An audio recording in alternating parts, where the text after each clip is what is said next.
আমি ওমা আলম ফারিহা, সরকারি করোনেশন মাধ্যমিক বালিকা বিদ্যালয়। আমি নবম শ্রেণীর শিক্ষার্থী। আজকের এই বিজ্ঞান মেলায় অনুষ্ঠিত প্রতিযোগিতায় আমি তৃতীয় স্থান অধিকার করেছি এবং আমি খুবই আনন্দিত।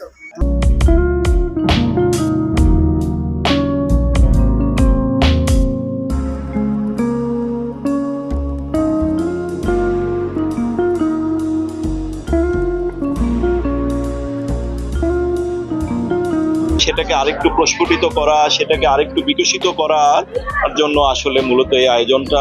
এবং আপনারা দেখেছেন যে আমাদের খুলনা শহরের এই শিশু কিশোররা, এই তরুণরা কত চমৎকার চমৎকার আইডিয়া নিয়ে এখানে এসেছে। খুলনায় আনন্দঘন পরিবেশে ৪৬তম জাতীয় বিজ্ঞান ও প্রযুক্তি সপ্তাহ এবং ২ দিনব্যাপী বিজ্ঞান মেলার শেষ হয়েছে। জাতীয় বিজ্ঞান ও প্রযুক্তি সপ্তাহের এবারের প্রতিপাদ্য জ্ঞান বিজ্ঞানী করব জয়, সেরা হব বিশ্বময়। বৃহস্পতিবার বিকালে খুলনা জেলা স্কুলের অডিটোরিয়ামে সমাপনী অনুষ্ঠান অনুষ্ঠিত হয়। অনুষ্ঠানে প্রধান অতিথি ছিলেন খুলনা কৃষি বিশ্ববিদ্যালয়ের উপাচার্য প্রফেসর ডক্টর নাজমুল আহসান।